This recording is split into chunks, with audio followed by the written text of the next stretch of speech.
All right, welcome to part 2 of the 52 Weeks of Gaming year in review / countdown. I'm now going to put up the list of the first, 26, the 52 through 27 in terms of games that I rated, and this is just going to be a continuation, jumping right into it. So if you didn't see the first one, probably should watch that one to see, the other half of the games, but without further ado, let's go right in. So number 26 is Death Squared, which was week 41. Now, Death Squared was an interesting puzzle game because the story that it had behind it actually was pretty interesting for not really being there. What I mean is that it's like you had to play the levels to really go and kind of get it and get the feel for it, and it was mindless fun in the puzzles themselves, but they were a bit tricky, and so it was more fun than I initially anticipated, and that's why that's there. Number 25 was Homefront: The Revolution, week 36. Homefront has a special place in my heart because I loved the first one, and I loved the whole concept of it, and I thought it was really original in that, and I guess in a sense, even though Red Dawn had come out before and it was definitely influenced, but a sequel felt like it was going to be a long ways, if never happening. And so when The Revolution came out, I wanted to get my hands on it, and it was enjoyable. It was definitely more of like the Euclid area and everyone saved sort of thing. I'm thinking of the zones and that sort of stuff, and it was a not bad shooter for, a weird future, even though this one was like a reboot essentially of the first one. Still fun though. Number 24 is The Witness from week 15, another puzzle game that has a interesting story behind it, involving this island, and it's up to the player character to figure it out through puzzles and solving them, and each area has their own puzzles, but there is a bit of an order to which puzzles you should do first, because some areas are kind of influenced with the rules that other puzzles have set up, and then they kind of stack on top of each other, and you have to kind of remember multiple sets of rules, which is challenging and fun and frustrating all at the same time. Number 23 is Burnout Paradise from week 8. So they're going to do remastered, which I didn't plan this out at all. I did Burnout Paradise probably at what I felt like right before they announced it. I could be wrong in that timeline, but it's a racing game that enjoys making you crash, and you get more points for crashing and things like that. And it's always been something that I've been wanting to play, and so I got to play it, and it was definitely a lot of fun, and I really enjoyed it, and that's why it's 23. 22 is State of Decay, week 43. State of Decay is a fantastic zombie game. I can't talk about it enough. It was so much fun. It's another one that's been out for a while. I've seen people play it, and zombie games are kind of always hit or miss to me, but I really enjoyed this one. Really enjoyed the crafting system behind it. Really enjoyed the story behind it, and just everything with it. It really made you feel involved. Really made you feel a part of it, and it was great for that. Number 21 is Battlefield 1, which was week 45. And Battlefield 1 definitely was the okay, we're going to do a World War I game, because typically games for World War II were further. So this did World War I, and each part of the campaign was an individual snippet of showing what war actually meant, and the outcome, that it's not just victories. There's not just happy endings for all of it. There's loss across the board, and so that really does show it, which I guess kind of gets downplayed in multiplayer because of respawns and things, but it's a fantastic game. And that's all I have to say to that. Number 20 is Dragon Age Origins, which was week 17. Now, there's a bit of story behind this one, as I said in the initial video, so I'm not going to get into that, except except for the fact that I love this game. I love BioWare. I've played all the Mass Effect games. I've done all of that, so it's a lot of fun, and I've never gotten into the Dragon Age games before this. I've been meaning to, and so I felt like this would be a good time to just start it.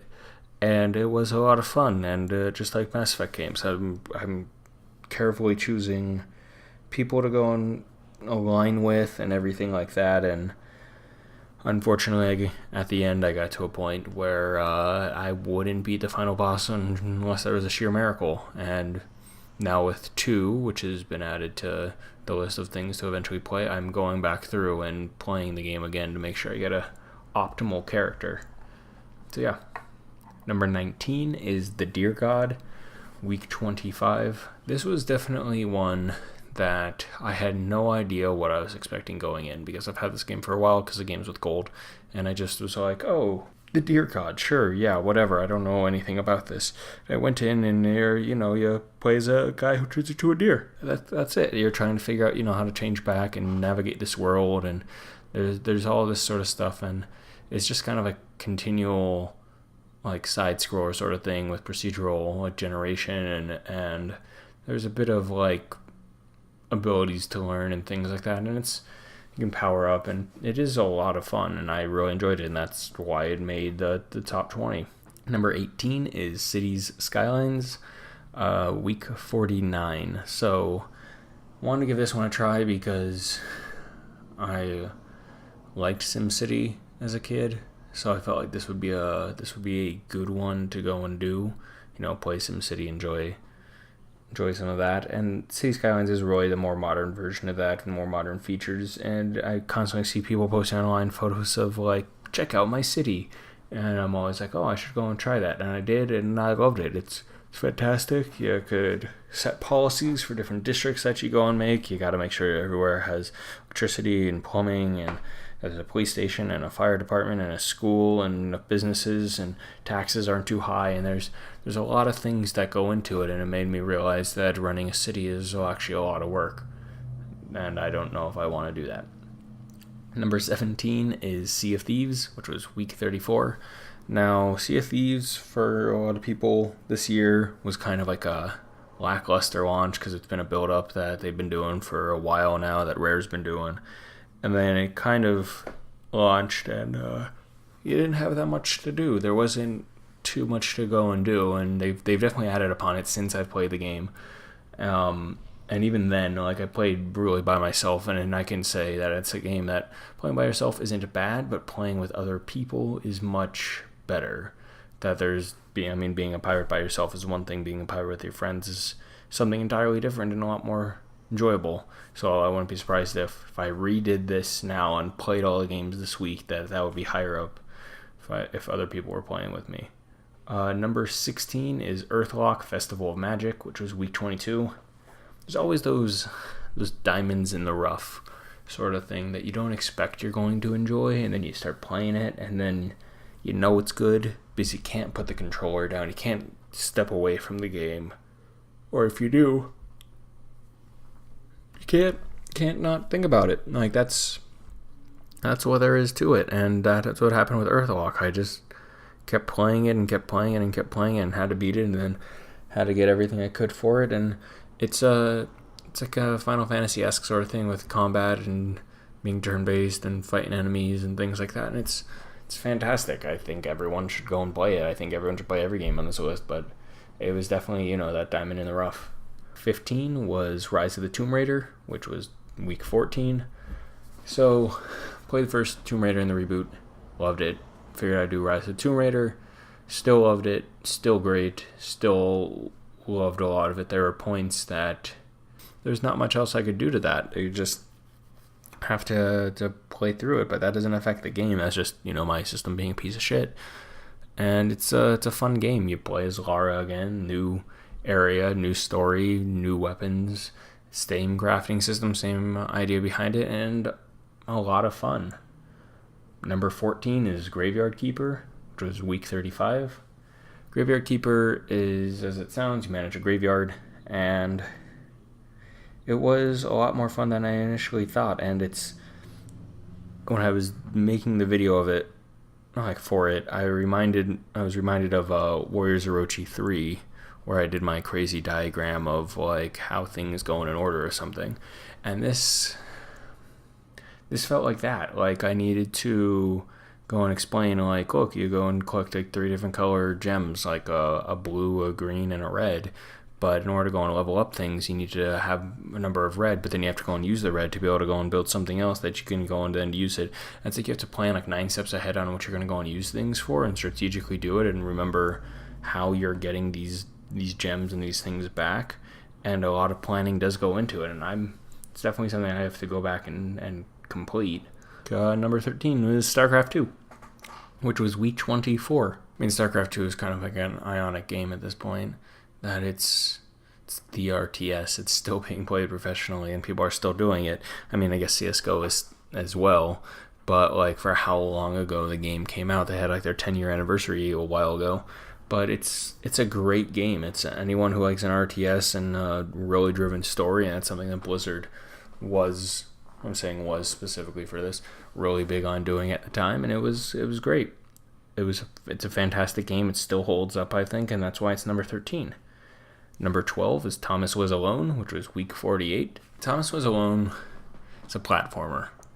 He plays a block that apparently knows it's a block or knows something about it being a block and is trying to like survive and figure out its own universe. And there's different blocks that it comes across, and all the personalities that the narrator goes and gives to each of the blocks makes it super funny.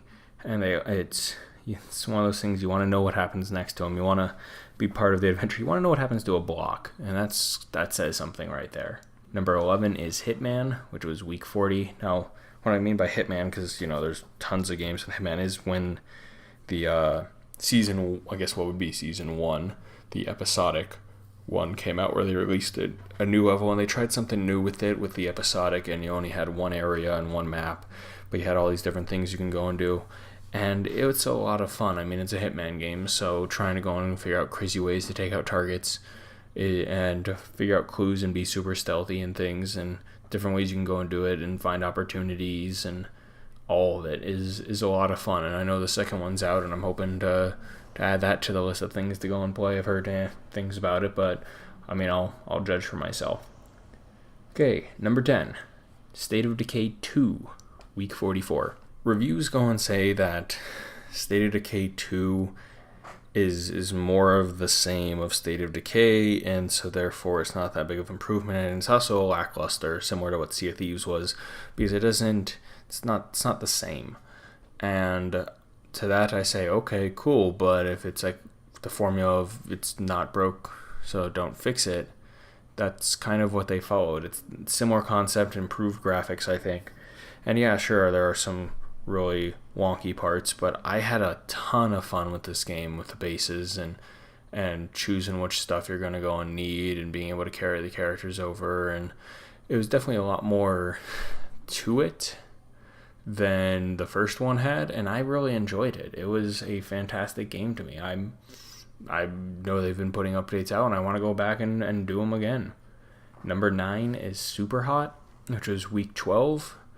Superhot is fantastic. That's I forget the exact line that they have you say in the game, but everyone should go and play Superhot because it's great. It's something that, as much as I played it on the Xbox, it's something that is clearly made for VR and is much better in VR than it is on a console because of the way that the game works and how you move and how you control things. And it's like the Matrix, just in video game form, and it's great, and it's a lot of fun, and that's why it's so high. Number 8 is Below, which was week 51.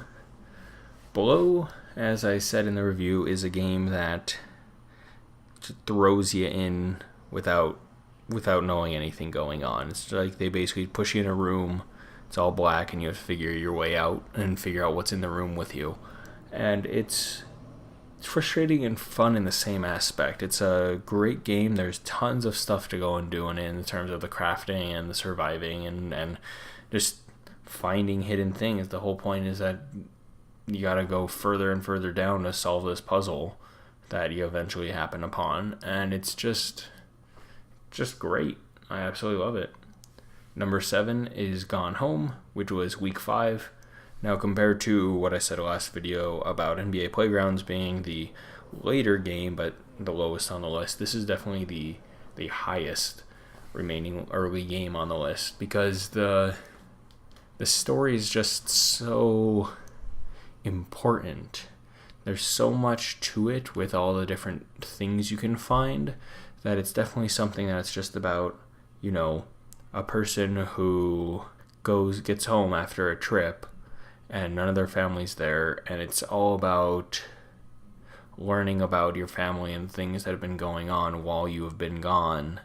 And it's just big. There's a lot to it.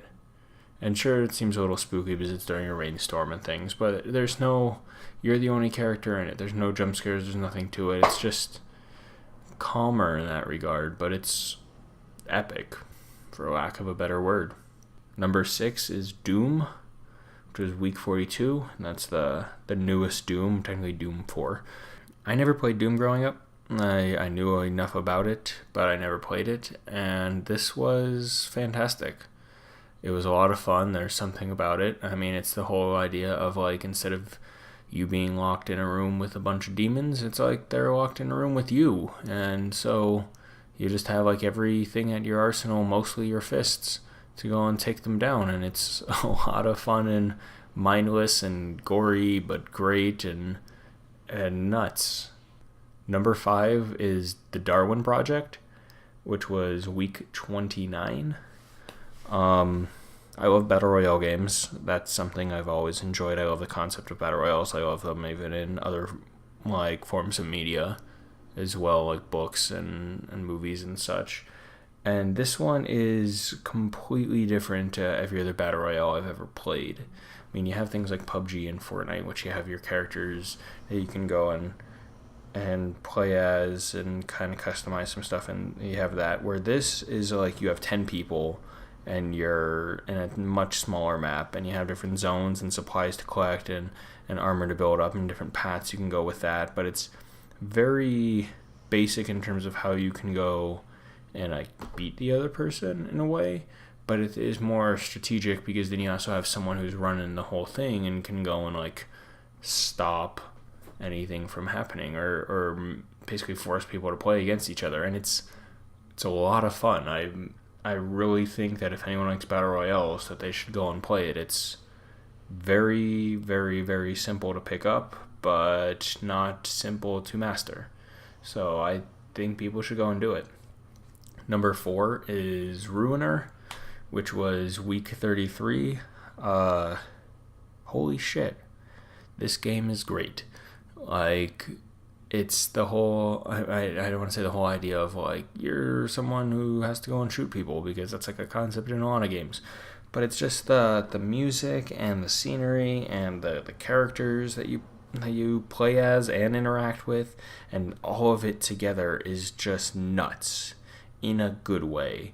And I love it. It's something that I think anyone, it's the top-down style, so it's not that difficult to pick up or anything like that, but there's a lot to it, and there's a lot behind it, and it's a lot of fun, and I'm saying the word a lot. Number 3 is Mutant Year Zero, Road to Eden, which was week 50, and this was one that I did not think I would like as much as I did, like making this list. It's just a fun game. I mean, the story is really what kept me in it. The combat, I absolutely suck at. It's a tactical game, and you have to like think moves ahead and stuff, and there was a lot of planning, and later on it got a little easier. But the beginning, it just was difficult for me, even on the lowest setting that I set to be able to learn. And it's nuts, and I think, again, the story is really what drives it. There's so much to this that they could go and do in the future that I'm kind of excited to see if anything happens from here on out. Number 2 is Ashen, which is week 52, and I love the game. It's the most recent, so technically it's the most fresh in my brain, but it was a lot of fun. I mean, I sucked at Dark Souls, so, the whole stamina management system that the game has, that controls fighting and everything. So it was a pain, but it's more because I don't understand the system properly. But everything behind it was breathtaking. Like, I remember there was a moment that you're walking through this area, you come on the other side of a rock, and you just see this giant creature, like, soaring overhead, and you're just like, whoa. That's just all you can go and say, because it's just so breathtaking. Just fantastic, and I love it. And that leaves number 1, which is Forza Horizon 4. Week 46. I did not think I would love this game. I played it because I talked about when I did Forza 5 how much I like the Horizon series more, and it was being released on the Game Pass at launch, so I was able to play it immediately, and boy, this game was great. It's got all 4 seasons in it, you race in the UK, there's so many different cars in it, which it feels, again, more fitting in here to enjoy all the different cars because the courses aren't the same, and they have all these other things you can do on the sides of stunt jumps and danger areas and billboards, and there's so much to it.